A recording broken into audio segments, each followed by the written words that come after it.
greet everyone, especially the pastor of the church. And we're going right into our message since our time is limited today. And we are reading from the first chapter of Samuel,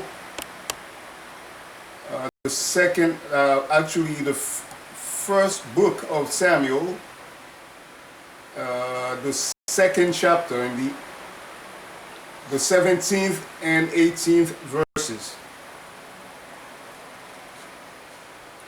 And I'll read for you. Wherefore the sin of the young man was very great before the Lord, for man abhorred the offering of the Lord. But Samuel ministered before the Lord, being a child. And this is the focus point of the message. Because I know this is the youth service, and that's why I selected that part, and that's why I chose to focus on being a child. He was girded with a linen ephod. Okay, as of the last time, as per one of the last sermons, we were in need for a Joshua and a Caleb for the purpose of faith, because this is what we are. This is why we're training the youth right now to be ready for future ministry, because we're not going to be always with you. Not saying that you won't be able to get in touch with us, but some of us, especially those of us who are considered seniors right now, like myself, we may not run as much, we may not be able to run as much as we used to. The title of my message is "O Child with an Ephod." To better understand the message, we'll have to understand what an ephod is. Okay. An ephod is a very distinguished part of a high priest garment. In other words, not everybody can wear or even play or even touch an ephod. I'm not sure if you are aware of that. I'm sure the adults are aware of that, but as for you, our youth, that we are doing our best to train, there was a time where the Ark of the Covenant, the Ark of the Lord, because when you are serving God, certain people, just like before there was an illustration just before doing that, the words of encouragement, where certain things pertains only to a certain group of people. This, what we're saying here, does not pertain to everybody. So on ephod, just like what happened with the Ark of the Lord, when the Ark of the Lord, the Ark of the Covenant, was tilting over, getting ready to fall, someone was standing by the name of Uzzah, and he reached out to hold it steady, and he was stricken down immediately by the Lord. Because one thing is like sanctification, and I don't know how I can call that, but the Bible here in this verse called it sin. That's what we just read. These things do not mingle. Whatever your friends are doing, you cannot do. In other words, they can do it and get away with it. Once you do it, you're not going anywhere. Maybe I should use my Brooklyn English here so that you can understand. You ain't going nowhere. So what it is here, what was happening here right now, obviously there was a transfer of power. There was a transfer in the priesthood, because we're talking here about the priesthood. We don't really have time to go deep into that, but when you are priests of God, certain things you cannot mingle with. Certain things you cannot do. When you go to school and you see your friends smoking and getting high and doing certain things, you cannot do it. Because once you do it, if the devil miss you, God is not. And that's what we can, if you allow me to read 2 more verses for you, because as you can see at the beginning here, there was a but in the 2nd verse that we read.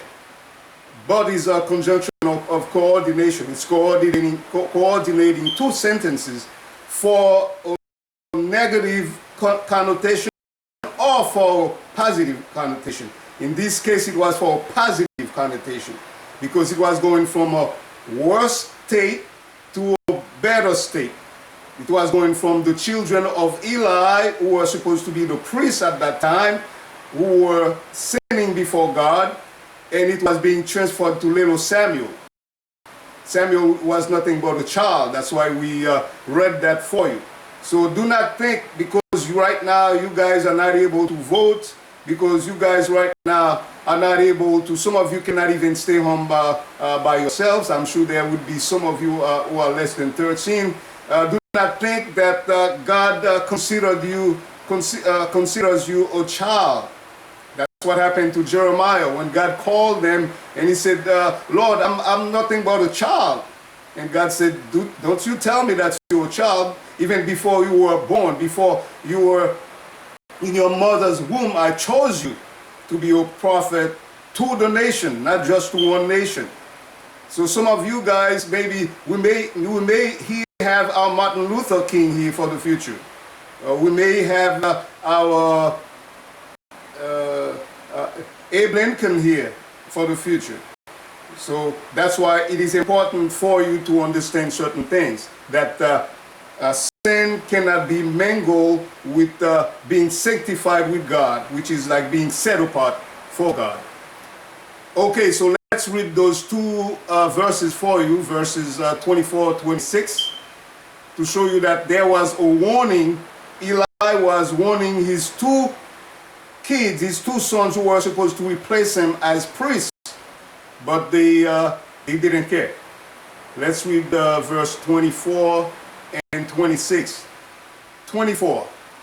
Nay, my sons, this is Eli talking, the high priest, for it is no good report that I hear. He make the Lord's people to transgress, to sin. That's what it means. Verse 25. If one man sin against another, the judge shall judge him. Okay, you go and kill somebody, you're going to end up in front of a judge. That's what he's talking about. But if a man sin against the Lord, who shall entreat for him? If a man sin against God, there is nowhere to hide. This is it. Not even the devil can help you. Notwithstanding, they hearken not unto the voice of their father. This is why you have to learn obedience, because fathers know best, guys, believe it or not. Mothers know best, believe it or not.